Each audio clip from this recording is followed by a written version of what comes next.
সুপ্রিয় শিক্ষার্থীগণ, যারা তোমরা এখানে আমার সামনে উপস্থিত হয়েছ এবং যারা দূর দূরান্তে বিশ্বের বিভিন্ন প্রান্তে থেকে আমাকে এই চ্যানেলটার পড়াগুলো তোমরা অনুধাবন করতেছ, তোমাদের সকলের প্রতি আমার দোয়া এবং আশীর্বাদ। এবং তৎসঙ্গে একটা অনুরোধ থাকলো তোমাদের বা আহ্বান থাকলো, তোমরা অবশ্যই এই চ্যানেলটাকে সাবস্ক্রাইব যদি করতে পারো বা করে রাখো, তাহলে প্রতিদিনের আলোচনাগুলো তোমাদের সামনে আসবে। এবং কোনো যদি অসামঞ্জস্য তোমাদের কাছে মনে হয়, তোমরা কমেন্টে লিখলে আমি চেষ্টা করব সেগুলো সমাধান দেওয়ার।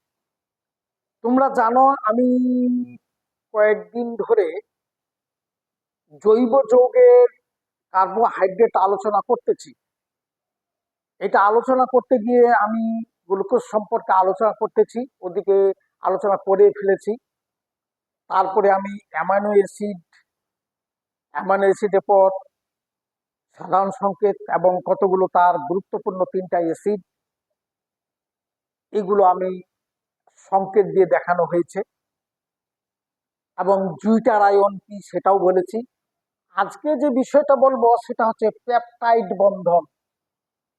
মনে রাখিও, যখন এই যৌগের মধ্যে এইরকম থাকবে, কার্বনের সঙ্গে এইরকম থাকবে,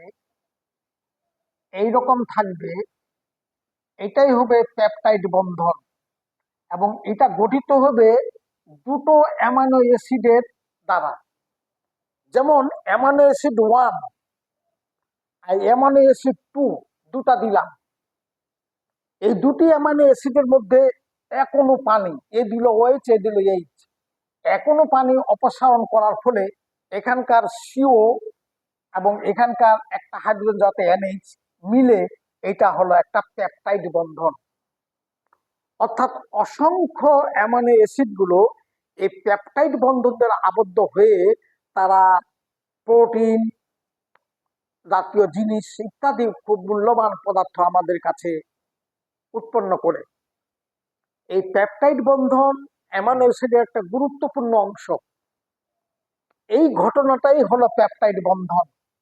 তাহলে মনে রাখতে হবে, যখন দুটি ভিন্ন অ্যামাইনো অ্যাসিড একসঙ্গে যুক্ত হবে, বিশেষ করে দুটো অ্যামাইনো অ্যাসিডের মধ্যে এক অণু পানি অপসারণ করার ফলে যে বন্ধনটা উৎপন্ন হবে CONH, এবং এটা দ্বিযোজী, দুই পাশে দুটো অ্যামাইনো অ্যাসিডকে আবদ্ধ করে রাখবে, এটা হলো পেপটাইড বন্ধন। এবং পেপটাইড বন্ধনের দ্বারা প্রোটিন, অসংখ্য অ্যামাইনো অ্যাসিড একসঙ্গে যুক্ত হয়ে পেপটাইড বন্ধন দ্বারা প্রোটিন যুক্ত হবে, প্রোটিন গঠিত হবে।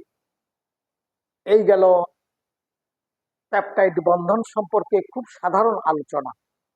তোমরা এই পেপটাইড বন্ধনের গঠন এবং এই পেপটাইড বন্ধন কিভাবে গঠিত হয় নিম্নের চিত্রের মাধ্যমে বা এই গঠনটা মনে রাখলেই তোমরা হয়ে যাবে। তোমরা যদি বলো CONH দ্বিযোজী যে অ্যামাইনো অ্যাসিডে উপস্থিত থাকবে, সেটা হলো পেপটাইড বন্ধন।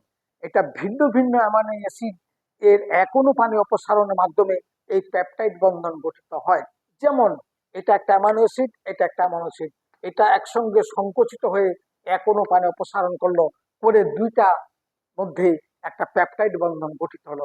এইভাবে অসংখ্য অ্যামাইনো অ্যাসিড একসঙ্গে যুক্ত হয়ে পেপটাইড বন্ধনের মাধ্যমে প্রোটিন জাতীয় জিনিসগুলো আমাদের আরো অনেক মূল্যবান পদার্থ আমরা পেয়ে থাকি কার্বোহাইড্রেটের।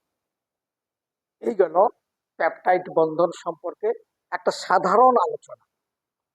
আশা করি তোমরা এটা অনুধাবন করতে পেরেছ।